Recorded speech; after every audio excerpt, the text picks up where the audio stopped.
warahmatullahi wabarakatuh. Innal hamdalillah nahmaduhu wa nasta'inuhu wa nastaghfiruh. Wa na'udzu billahi min shururi anfusina wa min sayyiati a'malina. May yahdihillahu fala mudhillalah wa may yudlilhu fala hadiyalah. Asyhadu an la ilaha illallah wahdahu la syarikalah wa asyhadu anna Muhammadan abduhu wa rasuluh. Allahumma shalli ala Muhammad wa ala alihi wa sahbihi wa man tabi'ahu bi ihsani ila yaumiddin. Qala Allah Ta'ala, ya ayyuhalladzina amanu ittaqullaha haqqa tuqatih wa la tamutunna illa wa antum muslimun. Ya ayyuhan nas ittaqu rabbakumul ladzi khalaqakum min nafsin wahidah wa khalaqa minha zawjaha wa basa minhuma rijalan katsiran wa nisaa wattaqullaha alladzi tasaaluna bihi wal arham innallaha kana 'alaikum raqiba. Ya ayyuhalladzina amanu taqullaha wa qulu qawlan shadidah yuslih lakum a'malakum wa yaghfir lakum dzunubakum wa may yuti'illaha wa rasulahu faqad faza fawzan azima. Wa qala Rasulullah sallallahu alaihi wasallam, fa inna asdaqal hadisi kitabullah wa khairul huda huda Muhammadin sallallahu alaihi wasallam wa sarul umuri muhdatsatuha wa kullu muhdatsatin bid'ah wa kullu bid'atin dalalah wa kullu dalalatin finnar. Jemaah salat tarawih yang insyaallah senantiasa dirahmati dan diberkahi oleh Allah. Kita semuanya mengetahui bahwasanya setiap yang bernyawa pasti akan mati. Sebagaimana yang disebutkan di dalam Al-Quran, di antaranya surat Ali Imran dan surat Al-Anbiya, Allah katakan, kullu nafsin dha'iqatul maut. Setiap yang bernyawa akan merasakan kematian. Berdasarkan ayat ini, para ulama mengatakan kematian adalah sesuatu yang pasti. Kematian adalah keniscayaan yang akan menimpa kepada siapapun yang memiliki nyawa. Meskipun seandainya dia menghindari kematian itu akan datang. Bahkan kematian itu akan mengejar. Sebagaimana yang Allah katakan di surat Al-Jum'ah ayat 8.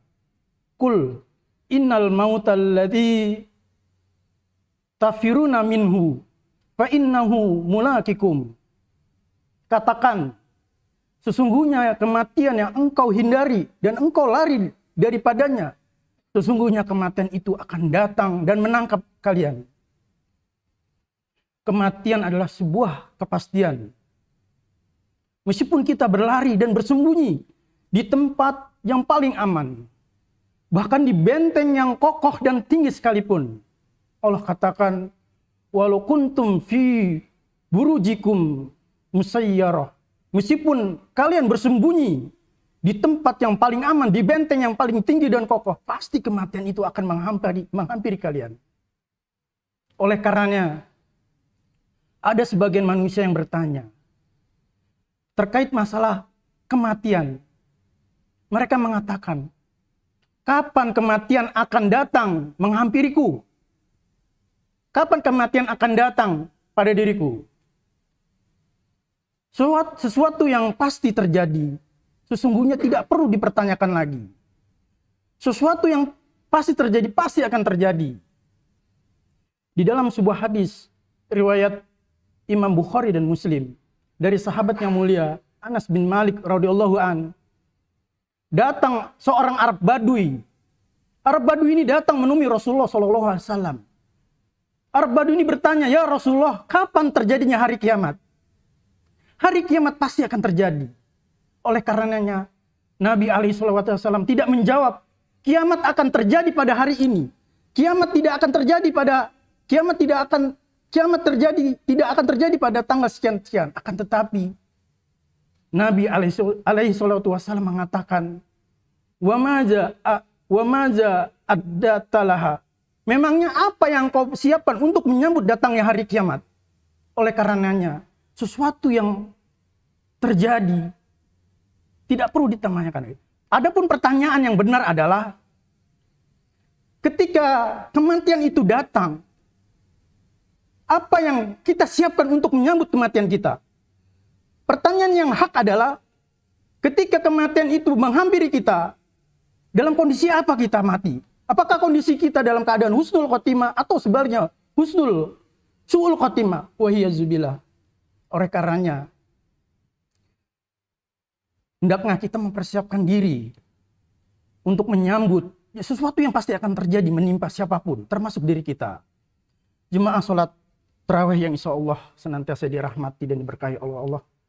Pada kesempatan yang mulia ini, saya mengajak diri saya sendiri dan jemaah yang hadir di sini, yang dengannya kita untuk memperhatikan terkait dengan bagaimana caranya agar kita memperoleh derajat husnul khotimah, yang sudah barang tentu hal tersebut akan menimpa siapa saja.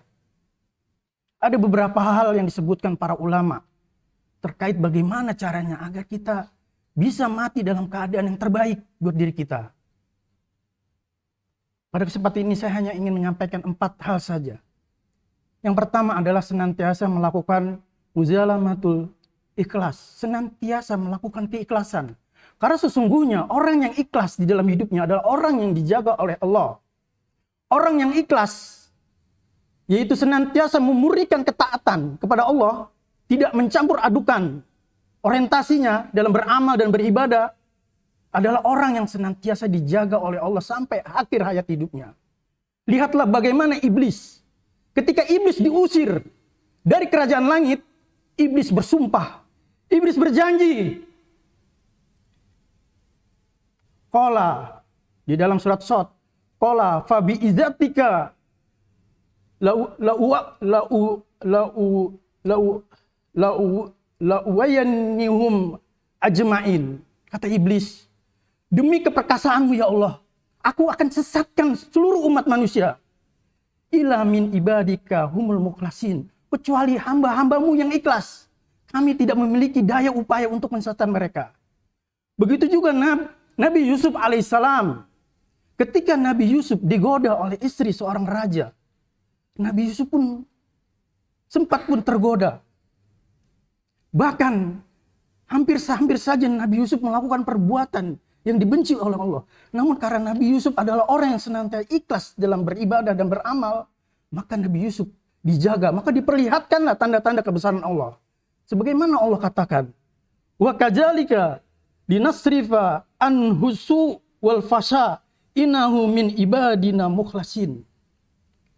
Karena Allah jaga Nabi Yusuf dari perbuatan keburukan dan fasa. Karena sebab apa? Nabi Yusuf adalah orang yang senantiasa ikhlas dalam hidupnya. Kemudian sebab yang kedua adalah muzalatul istiqomah ala ta'ah. Yaitu senantiasa mendawamkan ketaatan kepada Allah. Senantiasa istiqomah di dalam melaksanakan apa-apa yang Allah perintahkan. Allah katakan di dalam surat Al-Fusilat ayat 30. Innal ladzina qalu rabbunallahu tsumma istaqamu tatanazzalu 'alaikumul malaika alla takhafu wa la tahzanun wa abshiru bil jannati allati kuntum tu'adun. Sesungguhnya orang yang berkata Rabbunallah, Allah adalah Tuhanku, tsumma istaqamu, kemudian dia istiqomah di atas konsekuensinya sebagai seorang muslim. Dia senantiasa menjaga akidahnya. Tauhidnya dia jaga. Senantiasa melaksanakan ibadah-ibadahnya yang diperintahkan sebagai seorang muslim. Kemudian Allah akan turunkan para malaikat. Al-Hafiz Ibnu Katsir di dalam kitabnya mengatakan, yang dimaksud tatanazzalu alaikumul malaika adalah ketika seseorang dalam sakaratul maut, ketika di ujung kehidupannya, ketika dia ingin mati, maka Allah turunkan malaikat rahmat. Kemudian malaikat rahmat berkata kepada orang tersebut, ya fulan, ala tahafu wala tahzanu. Kau tak perlu takut, tak perlu bersedih untuk kau tinggalkan kehidupan yang fana ini. Kau tinggalkan dunia ini. Wala tahzanun, kau tidak usah sedih. Kau tinggalkan anak istrimu, harta-hartamu. Justru engkau bergembiralah karena sesungguhnya Allah telah sediakan surga bagimu. Itulah gambaran orang-orang yang senantiasa istiqomah di jalan hidupnya. Ibnu Qayyim al-Jauzi di dalam kitabnya Ad-Dawa wa Dawan, beliau katakan seseorang itu mati di atas kebiasaan-kebiasaan yang dilakukan ketika ia masih hidup. Ibnu Qayyim mengatakan ada orang yang terbiasa dalam hidupnya selalu bernyanyi-nyanyi, melakukan nyanyian-nyanyian yang tidak bermanfaat. Ketika menjelang kematiannya, kemudian ditalkidkan, ya fulan, qul la ilaha illallah. Justru yang keluar dari lisannya adalah apa? Tantana, tantana, tantana. Dia menyanyikan nyanyian-nyanyian yang tidak bermanfaat. Padahal saat itu dia dalam keadaan sakratul maut. Begitu juga Ibnu Qayyim menjelaskan tentang ada seseorang yang terbiasa mengisi hidupnya sehari-hari dengan bermain catur. Pagi, siang, malam dia sibuk dengan, dia nikmati permainan caturnya. Dia hiraukan panggilan Allah untuk sholat. Dia hiraukan apapun kewajiban-kewajiban dia sebagai seorang muslim. Ketika menjelang sakratul mautnya, ketika ditalkin, ya fulan, qul la ilaha illallah. Justru yang keluar adalah rihsyah golak tuka. Rajamu sekak, engkau kalah. Wa yazubillah minzalik. Lantas apa yang akan kita ucapkan nanti menjelang sakratul maut kita? Manakala kita tidak terbiasa melaksanakan apa-apa yang Allah perintahkan. Tidak terbiasa mengisi kehidupan waktu-waktu kita dalam rangka ketaatan pada Allah. Maka beruntunglah di antara kita yang terbiasa melakukan tilawatul Quran, berzikir pada Allah, hadir di masjid, sholat bersama kaum muslimin. Kemudian salah satunya adalah Syekhul Islam Ibnu Taimiyah. Ibnu Taimiyah sepanjang hidupnya dia dipenjara 7 kali. Pada penjara yang terakhir dia dipenjara selama 2 tahun lebih. Selama 2 tahun lebih beliau telah menghafalkan dan mengatamkan Al-Quran sebanyak 73 kali. Ketika dia menjelang kematiannya di dalam penjara, dia tengah membaca Al-Quran. Tepat pada ayat Inna muttaqina fi jannati wanhar. Sesungguhnya Allah sediakan bagi orang-orang yang bertakwa adalah sungai surga yang di bawahnya mengalir sungai-sungai. Seolah-olah ayat ini berkata, wahai Ibnu Taimiyah, sesungguhnya engkau adalah orang yang bertakwa, bagian dari orang yang bertakwa, maka masuklah engkau ke dalam surga yang mengalir sungai-sungai di dalamnya. Itulah gambaran bagaimana seseorang diwafatkan di atas kebiasaan-kebiasaan yang dilakukan. Kemudian langkah yang ketiga adalah senantiasa qanaah di dalam kehidupannya, yaitu senantiasa merasa cukup di dalam dunianya. Betapa banyak orang yang tadinya dia beriman, kemudian dia menjadi kafir gara-gara apa? Tamak rakus terhadap dunia. Betapa banyak orang yang tadinya soleh, kemudian menjadi jahat gara-gara rakus dan tamak dalam mengejar dunia. Oleh karenanya Rasulullah SAW memberitakan kepada kita tentang suatu zaman yang dimana zaman itu penuh dengan fitnah. Sebagaimana Rasulullah SAW katakan di hadapan para sahabatnya. Badiru bi'amalihi fitanan. Ka'ito illaili yuslim. Yusbihu rojulu mu'minan wa yamsi kafiron. Wa yamsi mu'minan wa yuslihu kafiron. Yabi'u dinuhu bi'aradid dunya. Kata Rasulullah SAW, hendaknya kalian wahai umatku bersegera melakukan amalan-amalan kebajikan, amalan-amalan soleh sebelum datangnya suatu zaman di mana zaman itu adalah zaman yang penuh dengan kegelapan seperti potongan-potongan malam. Yusbihu rojulan mu'minan wa yamsi kafiron. Ada orang yang pada pagi harinya dia beriman, namun ketika sorenya harinya dia kafir.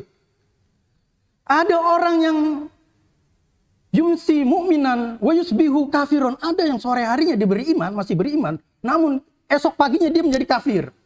Karena sebab apa? Ya bi'u dinuhu bi'aradid dunya. Karena sebab dia jual agamanya, dia jual imannya, dia jual akidahnya. Hanya untuk apa? Untuk sedikit mengharapkan kenikmatan dunia. Betapa banyak kita saksikan saat ini. Orang menjual agamanya hanya mengharapkan kekuasaan. Dia jual agamanya hanya untuk mengharapkan apa? Untuk mengharapkan sedikit uang. Dia dakwah kemana-mana. Tapi dia bilang apa? Ada sponsornya nggak nih? Amplopnya berapa nih? Na'udzubillah min dzalik. Padahal di lisannya mengajak orang pada dakwah. Namun di lain pihak dia mengharapkan dunia. Dia mengharapkan ridho manusia. Betapa banyak orang berebut hanya untuk mendapatkan suara dari rakyat. Mengharapkan ridho manusia. Tidak perlu kita seperti itu. Seorang dai tidak perlu seperti itu. Percayalah, kalau dia mengejar dunia, insya Allah akhirat, dia mengejar akhirat, insya Allah dunia akan ikut dengan sendirinya. Sebagaimana dikatakan oleh Muawiyah bin Abi Sufyan, seorang sahabat yang mendirikan dinasti Umayyah, ketika ditanya tentang lebih baik mana di masa Khilafah Rasyidin dengan masa Anda, wahai Khalifah. Kemudian Muawiyah bin Abi Sufyan, ketika dulu di zaman Abu Bakar, akhirat menghampiri Abu Bakar, namun dunia tidak menghampiri Abu Bakar. Karena memang zaman Abu Bakar memimpin selama 2 tahun lebih, kondisinya sedang menstabilisasikan negara ketika itu. Banyak orang murtad ketika Rasulullah wafat. Orang nggak mau bayar zakat, akan diperangi oleh Abu Bakar. Kemudian beralihlah ke zaman Umar bin Khattab. Kata Muawiyah, ketika zaman Umar bin Khattab, dunia akhirat menghampiri Umar bin Khattab. Dunia menghampiri Umar bin Khattab. Namun Umar lebih memilih akhirat. Sementara kami dunia pun dapat, tapi akhirat pun tidak dapat. Inilah gambaran betapa manakala kita orientasinya akhirat, insya Allah dunia akan menghampiri kita. Oleh karenanya itu, maka hati-hatilah dengan fitnah dunia. Karena fitnah dunia ini sangat besar. Orang yang dunianya banyak, maka di akhirat pun akan banyak pertanggungjawabannya.